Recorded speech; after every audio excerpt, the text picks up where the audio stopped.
Petit bateau présente À nous la nature. On a suivi les fourmis. 4, 3, 2, 1, j'arrive! Alors, où est-ce qu'elle s'est cachée? Trouvée!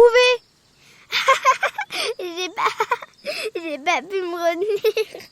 Pourquoi tu rigoles comme une baleine? C'est pas très discret pour une partie de cache-cache. C'est à cause de... C'est à cause de cette fourmi. Elle me chatouille en se promenant sur mon cou. Intéressant. C'est une Lasius niger. Une quoi? Une Lasius niger. C'est le nom scientifique de la fourmi noire. Moi, je l'appelle Mimi. Oh, regarde! Elle a sauté par terre.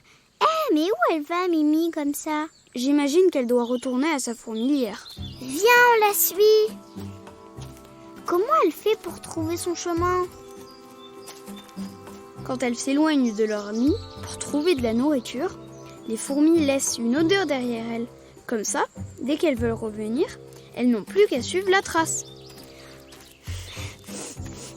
Waouh, elle doit avoir un sacré nez. Parce que moi, je ne sens rien du tout. Fais attention, il y en a une autre là. Et là aussi. Et encore là, faut pas qu'on marche dessus. Les fourmis sont super nombreuses. J'ai lu dans ma revue qu'elles sont entre 1 et 10 millions de milliards sur Terre. C'est beaucoup ça. Ça veut dire que si on mettait toutes les fourmis du monde dans une immense balance, elles pèseraient aussi lourd que tous les humains du monde. C'est fou! Et ce n'est pas tout. Les fourmis sont très organisées. Tu veux dire qu'elles rangent bien leur chambre et qu'elles font leur lit?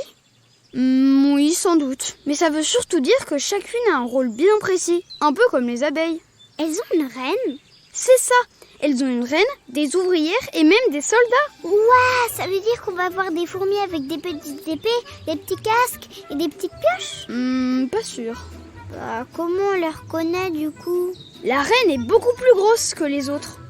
Les soldats ont parfois une tête plus grande que les ouvrières. Et les ouvrières, c'est les plus nombreuses. Sacha, t'as vu? Il y en a partout. Et voilà, ta nouvelle amie Mimi a retrouvé sa famille.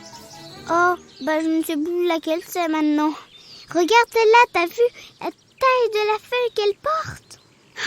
On ne les voit presque plus en dessous. Les fourmis sont des insectes super costauds. Elles sont capables de porter entre 10 et 50 fois leur poids. C'est fou! J'imagine même pas tous les bonbons que je pourrais prendre si je pouvais faire ça. Pour manger autant de bonbons, il faudrait que tu aies 2 estomacs, comme les fourmis ouvrières. Oh, ça serait génial! Sacha, j'ai des miettes de gâteau dans ma poche. Tu crois que je pourrais leur en donner un peu? Oui, je pense que tu peux essayer. Alors... Ah, voilà! Tenez, régalez-vous. Et laissez-en pour Mimi. Elles se jettent dessus. Elles ont l'air d'adorer ça. Oula, oui, il y en a même 2 qui se disputent pour un bout, là. Sacha, Jade, le repas est prêt, vous venez manger? Chouette, moi aussi j'ai faim. T'as fait un pique-nique? On mange dehors?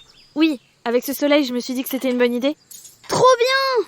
Bon appétit! Alors, là, vous avez du taboulé, ici du cake à la tomate, là, c'est une salade de pommes de terre et... Mais, qu'est-ce que c'est que ça? Mais il y a des fourmis partout! Jade? Tu crois que c'est à cause des miettes que j'ai semées en chemin? Il y a des chances. T'inquiète pas, grande sœur, elles en prennent juste un peu à manger et elles vont rentrer chez elles. Peut-être, mais en attendant, il y en a une qui se baigne dans ton verre d'eau. Oh, Mimi! Merci d'avoir écouté À nous la nature, un podcast Petit Bateau produit par Paradiso Média. Petit bateau!